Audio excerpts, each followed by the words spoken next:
I had my first baby, a beautiful little girl, just 2 weeks ago. My husband and I decided to name her Evelyn, after my late grandmother Eva, who meant the world to me and passed away last year. That name holds a special place in my heart, and we had it picked out for a long time. During my pregnancy, my mother-in-law, Neil, who also goes by Linda, kept dropping heavy hints that she wanted us to name the baby after her. Since she only has sons and no daughters of her own, she kept reminiscing about how her own mother named all her daughters after grandmothers as part of their family tradition. But to be clear, my husband and I never agreed to that. We'd already decided, privately, that we were going to honor my grandma's memory. We purposely kept the name a secret until after the birth to avoid any drama or pressure. So when Mill came to see us at the hospital the day after Evelyn was born, we introduced her to her new granddaughter. Her initial reaction was just a quiet, disappointed "oh," followed by complete silence. We figured she might be a little upset that we didn't use her name, but we were not expecting what came next. After a few awkward seconds, she suddenly started questioning us, asking why her name wasn't used, not even as a middle name. My husband calmly explained that we had chosen the name Evelyn months ago and never promised anything else. That's when her whole demeanor flipped. She raised her voice and started insisting that we had agreed to name the baby after her, which simply wasn't true. All she ever did was expect it, we never committed to that. I tried to stay calm and explain that I understood she was disappointed, but we never made such a promise. I told her kindly that the name was something we, as her parents, had the right to choose. That's when she completely snapped. She started yelling at the top of her lungs, accusing me of robbing her of the one opportunity to have her name carried on. She said I had insulted her in the worst way possible. It was honestly terrifying. I was still in the recovery room, holding my newborn daughter in my arms. My husband and a nurse tried to calm her down, but she became completely unhinged. She shouted that I had done this to spite her, that I owed her for all she'd done for us, and worst of all, she threw out a cruel remark that my grandma wasn't even alive to appreciate the tribute. That one cut deep. My husband told her to stop and made it clear she needed to leave if she couldn't control herself. But instead of backing off, she moved toward me, whether to grab the baby or confront me, I still don't know. I instinctively turned away to protect Evelyn, and that's when the nurse standing nearby called hospital security. Everything spiraled so quickly after that. 2 security officers rushed in and physically restrained Mill, pulling her away while she kept screaming. They dragged her out of the room, still yelling down the hallway, and I just sat there sobbing, holding my crying newborn. The noise had scared Evelyn, and I was completely shaken. One of the nurses later told us that Mill had to be escorted out of the hospital entirely because she refused to calm down, even in the corridors. My husband had followed them for a bit, but once he saw how irrational she was being, he came back to be with me and comfort us. It was one of the most horrifying and humiliating moments of my life, especially right after giving birth. Now that we're home, I've been flooded with messages and calls from my husband's side of the family. Apparently, Mill's been telling everyone I excluded her on purpose, broke some sacred family tradition, and triggered a panic attack by being heartless. Some of his relatives, like an aunt and a couple of cousins, are actually saying we should have just given Mill the middle name spot or let her vent because she was just emotional. My husband and I are still reeling from what happened. He's been incredibly supportive, just as furious and shaken as I am, but a few family members are acting like we're the ones who escalated things. And honestly, I'm starting to wonder if we made a mistake by not caving to her name request, just to avoid all this chaos. I never saw that level of rage coming. We just wanted to honor someone who had a huge impact on my life. And it's not even just about preference. Mill's name is really outdated, and neither of us liked it very much anyway, but that wasn't the main issue. She assumed we'd name our baby after her without ever getting a yes from us. So, am I the one in the wrong for choosing to name our daughter after my grandma instead of my mother-in-law? Update 1, first off, thank you to everyone for the support and reassurance in the comments. The overwhelming response was that we weren't in the wrong, and that's helped me feel a lot more confident in how we handled things. It's been a wild week since I made the original post. I couldn't reply to everyone, but I read so many of your messages and appreciated every single one. And something new happened. Mill actually texted me an apology the day after I posted. But it wasn't much of an apology. She said sorry for getting so emotional at the hospital, then immediately justified it by saying we blindsided her and hurt her by not following the family tradition. In her message, Mill said she'd been dreaming of having a granddaughter named after her for decades, and that she lashed out because she was heartbroken. But nowhere in that message did she actually take accountability. She never said what she did was wrong, and there was no real apology for the yelling, the chaos, or the fear she caused. The entire text focused on her hurt feelings. She even had the nerve to write, "I hope you understand why I was so upset, and I forgive you for how you spoke to me when I was in distress." Yes, she forgives us. That part really rubbed me the wrong way. It felt more like a manipulative attempt to paint herself as the victim rather than owning up to her behavior. Neither my husband nor I replied to her. We both agreed it was best to go completely no contact with her for now. We let my father-in-law know directly that Mill is not welcome in our home or anywhere near us or the baby until further notice. He wasn't even there when the hospital incident happened. He was away on a work trip and only got back later that same day. My husband filled him in afterward. At first, Phil sounded mortified. He called and apologized on her behalf, clearly ashamed of how she acted. But then he started trying to soften it, saying she'd just been overwhelmed and emotional. I get that he's stuck in a difficult position, but we told him plainly that what she did wasn't just emotional, it crossed a serious line. And then came the part that shook me to my core. This week, my husband sat me down and told me exactly what Mill had been screaming as security dragged her out of the hospital room. At the time, everything was so hectic that I couldn't make out much of what she was yelling. My husband hadn't told me right away because I was still recovering and already fragile emotionally. But now that I'm in a better place physically and mentally, he thought I should know the truth. Apparently, she was hurling threats at me as she was being pulled away. According to my husband, she was yelling things like, "That bitch is going to pay, and you'll suffer the consequences for this." She also shouted, "You can't keep my granddaughter from me. I'll make sure you regret this." I was horrified. Honestly, that doesn't even begin to cover how I felt hearing those words. I had no idea she had made actual threats. My body went cold. I just sat there in shock, clutching my daughter a little tighter. My husband said he didn't tell me earlier because he didn't want to traumatize me even more while I was still in the hospital. And I'm honestly grateful he waited, because if I'd heard that right after giving birth, I might have spiraled. Even now, those words haunt me. She made it clear she sees me as someone who needs to be punished for choosing a name she didn't like. That's not just being emotional. That's threatening. We're taking this extremely seriously now. My husband was livid all over again, just repeating her words out loud made him furious. He called her to confront her and told her directly that he knew exactly what she said that day. Instead of backing down, she doubled down, yelled that I deserve to suffer for what I did, and that there are consequences for disrespecting her. He hung up on her before things escalated even further. After that call, we cut off all communication with Mill completely. We let Phil know we won't be speaking to her or allowing her anywhere near us until serious changes happen, and honestly, I don't even know what those would look like at this point. My husband has started looking into legal options. We're documenting everything, saving messages, writing down every detail about the hospital incident while it's still fresh. So far, we haven't gone to the police or courts, because aside from that one apology text, she hasn't reached out again. But the fact she said those things, and still believes she's in the right, makes us very nervous. Phil knows about the threats, my husband told him. He's been trying to act as a go-between, saying things like, "She didn't mean it, and she was just emotional and lashed out." But I told him straight up, I don't care whether she meant it or not. Those were threats, and I have a baby to protect. Phil says Mill's a mess right now, crying all the time and panicking that we're going to keep her granddaughter from her forever. And to be honest, if that happens, it's on her. She caused this. We've made our boundaries clear, and we're sticking to them. We're keeping the house locked up tight and staying no contact.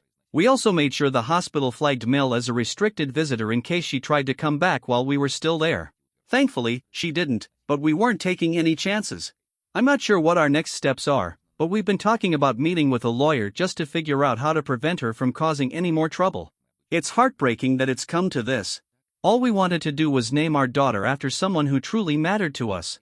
Thanks again to everyone who's been offering support and advice. It's helped us stay grounded and not doubt ourselves in this mess. Update 2, it's been about a month now, and we finally decided to take legal action. With help from an attorney, we filed for a restraining order against Mill and we got it. It's valid for 1 year, which is the maximum the judge could grant. The order prohibits her from contacting us or coming anywhere near me, my husband, or our baby. She was officially served with the paperwork 2 weeks ago. According to Phil, she absolutely lost it, screaming that we betrayed her, and sobbing that her own son was treating her like a criminal. None of that was surprising. What was reassuring is that the order seems to be working. She hasn't reached out once since. Phil still visits us once a week to see his granddaughter, but under strict conditions he comes alone, doesn't share any information with Mill, and respects our rules. So far, he's honored that. The only issue we're still running into is Phil constantly nudging us to forgive and forget. Almost every time he visits, he brings it up, softly suggesting that maybe it's time to talk things through with Mill, that she's probably learned her lesson by now. My husband and I shut that down immediately every time it comes up. We've been crystal clear, we're not ready for that, and honestly, we might never be. Pushing the topic is only going to strain the relationship we do still have with him. He usually drops it once we remind him, but I can tell this whole situation really tears him up. And yeah, part of me does feel bad for Phil. He's been married to Mill for 35 years. He's stuck between the woman he's committed to and the son and granddaughter he loves. He keeps insisting that she's not a bad person, just emotional, and that what happened was way out of character. But we're standing firm, even if this behavior isn't typical for her, it still happened, and it was dangerous. Whether she meant those threats or not, we're not taking chances. Our priority is protecting our child and ourselves. He says he understands, even if he doesn't agree. The good news is that things have finally settled down at home. Baby Evelyn is doing great, and for the first time since her birth, I feel like I'm actually getting to enjoy motherhood without constant stress and chaos hovering over us. As for Mill, I honestly don't know what she's up to these days. Phil doesn't really talk about her when he's over, and we don't ask. A family member mentioned in passing that she's devastated and constantly crying because she misses the baby, but that's on her. She's done nothing to genuinely make things right. No sincere apology, no visible effort to get help or take responsibility. So for now, we're sticking with the plan: keep the distance, keep enforcing the restraining order, and reassess things when the 1-year mark comes. If she hasn't changed or still poses a risk, we're prepared to ask for an extension. The most important thing is that, for the time being, we've got peace of mind. No unexpected visits, no screaming voicemails, no threats. Update 3, I really hoped I wouldn't have to write another update like this. For 4 months, things had been completely quiet. The restraining order seemed to be working. No calls, no texts, no pop-ins. We genuinely thought Mill had finally backed off. At least for now. We were wrong. Just a few nights ago, everything blew up again, this time in the scariest way yet. It was just getting dark when we suddenly heard loud, violent pounding on our front door. Then came her voice. Mill was outside, screaming at the top of her lungs, demanding to see her granddaughter. "Give me my granddaughter. You can't keep her from me," she was yelling. My husband looked out the front window and immediately saw it was his mother. He yelled for me to grab the baby and hide. So I scooped up Evelyn, grabbed my phone, and locked us in the nursery. I called 911 while trying to keep Evelyn calm. Through the closed door, I could still hear Mill screaming. She kept shouting that we had no right to keep her away from the baby. I was terrified that she was going to try to force her way inside. And then came the worst part: I heard glass break. Later, we found out that she'd picked up rocks from our front yard and started throwing them at the house. One of them cracked the glass pane in our front door. My husband was yelling back through the door, telling her to stop and warning her that the police were on their way. But she screamed that she didn't care. It was total chaos. It probably only lasted a few minutes, but it felt like forever. When the police finally pulled up with their lights flashing, her entire demeanor flipped. According to the officers, she went from pure rage to sobbing and begging instantly. By the time I finally felt safe enough to come out of the nursery, they already had her in handcuffs on our front lawn. I stood at the window and watched as the officers led Mill to the police car. She was rambling, bouncing between sobbing and shouting about how she just wanted to see her granddaughter. It was surreal, absolutely surreal, to witness my mother-in-law getting arrested right in front of our home. The police took down our statements, documented the shattered glass and property damage, and confirmed that they already had the restraining order on file. Mill was booked for violating the order and for vandalizing our home. Once they were gone, my husband and I spent the rest of the evening sweeping up the broken glass and trying to calm ourselves down. Neither of us really slept that night. It felt like the entire foundation of our lives had been shaken again. The next day, Phil came over, but this wasn't a regular check-in. He looked completely wrecked. You could see the guilt and exhaustion on his face, like he hadn't slept either. As soon as he walked through the door, he started apologizing over and over again. He said how sorry he was for ever downplaying what we'd been telling him, for not realizing how far gone Mill had become. He told us flat out, "I was wrong. I never thought she was capable of something like this." He explained that she had only told him she was going out for a drive that evening. He had no idea she planned to come to our house. He didn't find out about the arrest until she called him from jail later that night. There were no excuses this time. Phil didn't try to soften what happened or frame it as a misunderstanding. He was just ashamed and heartbroken. He told us he completely respected whatever decisions we made going forward, and he promised he wouldn't push us to forgive her or try to reintroduce her into our lives. He finally got it. He saw it with his own eyes. It was a hard conversation. Emotional. My husband told him that he was sorry Phil had to go through this, but our top priority would always be protecting our daughter. The two of them hugged, both crying, and honestly, it was just heartbreaking. Watching a father and son connect over a shared loss, not just of peace, but of the person they both thought Mill was, it broke something in all of us. As of now, Mill is out on bail. But we're not letting this slide. We're pressing charges for both the restraining order violation and the damage to our home. A court date is coming up soon, and we're fully prepared to cooperate. We're not dropping anything, not being lenient, not giving her another chance. What she did was dangerous and deliberate. From everything we've been told, getting the restraining order extended or even made permanent shouldn't be difficult given how severe her actions were. Phil, for his part, has really stepped up since that night. He's checked in regularly, helped us fix the broken glass, and most importantly, he's finally treating this situation with the seriousness it deserves. It's a sad shift, but at least he's now fully on our side. I just wish it hadn't taken such a terrifying event to bring him there. Comment: now that Phil finally sees the truth, how's he doing? I feel bad for him.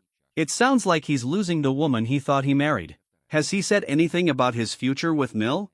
Is he staying with her or thinking of leaving? My reply: he's really shaken up. You can tell he's deeply hurt, not just by what Mill did, but by the realization that he never truly saw this side of her. For decades, they had what looked like a normal, stable marriage. Now it's like he doesn't recognize her. From our conversations, I get the sense he's carrying a lot of guilt, wondering if he ignored red flags or enabled her behavior without meaning to. He hasn't gone into much detail about his plans, and I haven't pried, but he did mention something important. He told her flat out that unless she gets professional help, he doesn't see a way forward for their relationship. They're still living under the same roof for now, but he said they're barely speaking. It sounds like this could end in a permanent separation if she doesn't drastically change. One thing he told us stuck with me: I can't believe the woman I love did this. I don't even know how to look at her right now. That was heavy. We're giving him space to handle it how he needs to and making sure he knows we don't blame him for her actions. I do worry about him, but he has support from other family members too.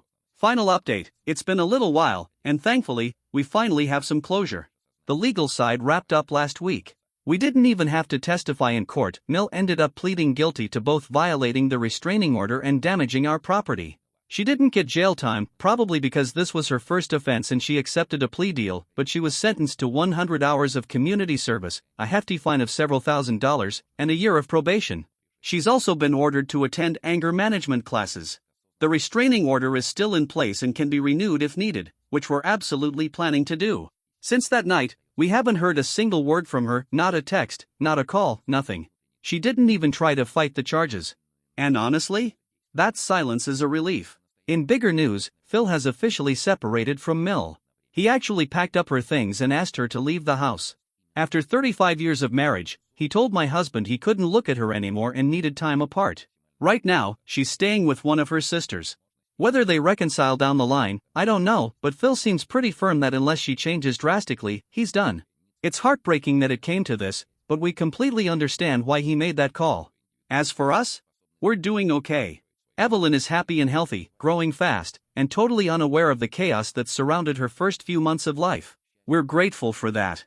We've also added more security to our home, just in case, but we're cautiously hopeful that Mill will stay away for good now that the law is involved. Phil still visits regularly, always respectful of our boundaries. We're thankful we've been able to keep that relationship alive, especially for Evelyn's sake. This whole nightmare has been exhausting and traumatic, but in the end, real consequences were enforced, and we finally have some peace. Thank you to everyone who supported us through this. Your advice, validation, and encouragement helped us stay strong when it felt like the world had flipped upside down. Here's to moving forward and raising our daughter in a safe, loving home.